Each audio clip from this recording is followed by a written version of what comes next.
Here we go again. What's up, Ray? Yeah, it's me. Woo! Yeah, yeah. Me pidieron barra como Ivy Queen o como Lauren Hill o como Foxy Brown o como Queen Latifah. Me pregunto si a cambio me dan visa. Viviendo mi vida como Lil Kim, como Missy Elliott, como Wiz Khalifa. Tú me examinas como Nicki Minaj o como Baby Tricks o como Cardi B o como Glorilla.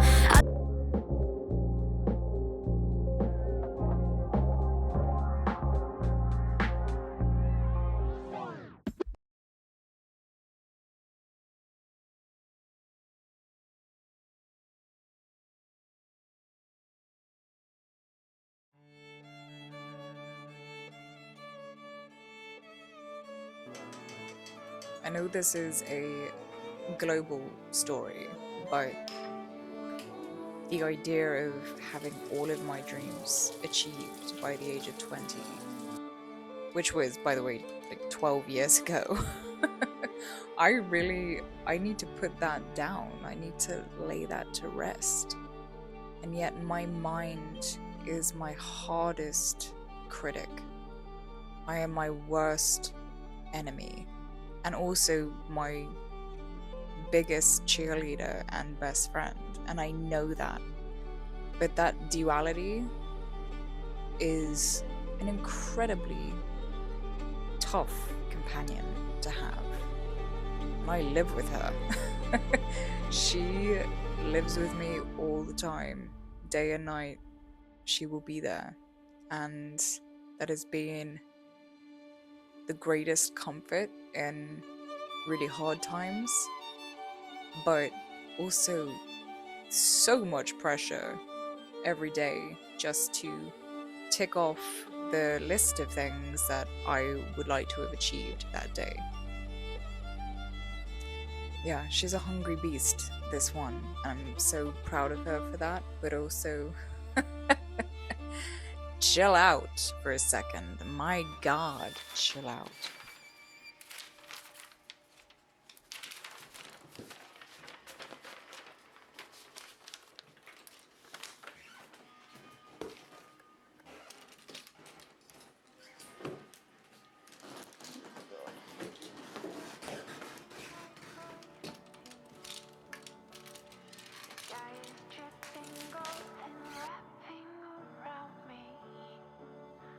The moment that I think of most right now is that I went home to see family for Christmas, and I had more purpose in that 1 month of helping my parents clear the gutter on the roof and move furniture out of their house and drive with Dad through the paddock so he could show me a poison tree that was in, the far back paddock. Like, I had so much to live for in helping them, in being part of a community, and that is just so resounding in my everyday life.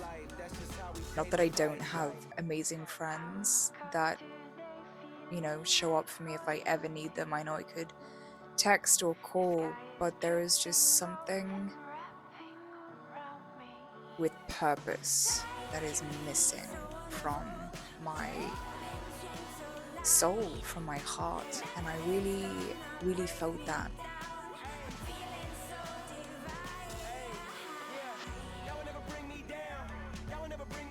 Whenever I'm making a video or a piece of artwork or painting or filming anything, yeah, it's the art. The art is obviously is the thing that comes out of you. It's that individualness that only you can do. But I really want to foster community. I think it's really imperative right now.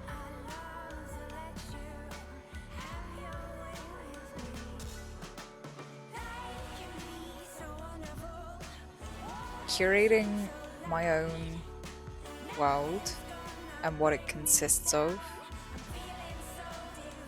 maybe I thought at one point it would just happen and I would magically be in this world, in this life that I absolutely adored.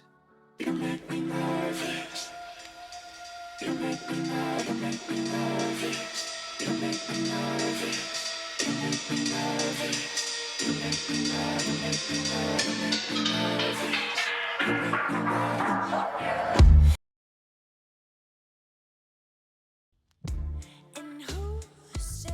I think it's taken me to this point to realize how much that is on me to curate that lifestyle, and that it takes me showing up for me in order to do those things.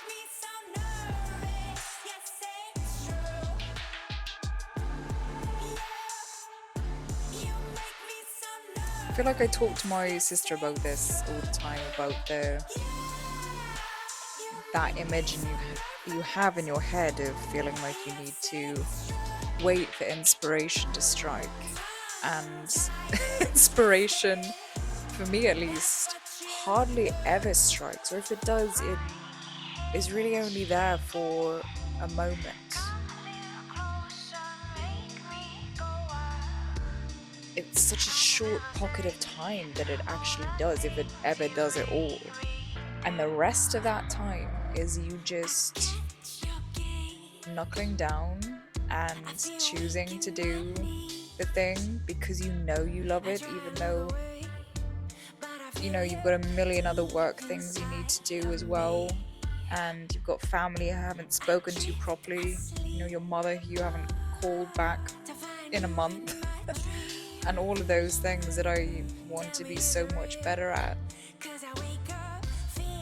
That image, right, of I would like to talk to myself or have the version of myself that if I'm, blessed to be in my 80s, like what would she say to me about all of these thoughts, all of these stresses, all of these things that really, like, what do they even matter? Apart from doing the thing. I get so in my head about what it's meant to look like, what the acting is meant to look like, what the painting's meant to look like, what the videos meant, what will people like, what will people receive. And, truly, I know that I don't care as much as I used to, but I also know that I still care a lot about the perception of myself. And I think that's just where you're at, maybe in your 30s. You care, but you don't care. You really don't care. And I know I really don't care, but I also care a whole goddamn lot. And that is my biggest roadblock. Myself. Getting in my own way. Just sometimes there's a moment though. Sometimes there's a patch of light, or the camera works just right, or the right song comes on and it sparks something really honest. And even when I'm editing some of these moments that I recorded, I'm like, what is the story there? But it's so wrapped up in how much people care about the thing. And if one person likes it, great, but I think if I like it, that's my main joy right now.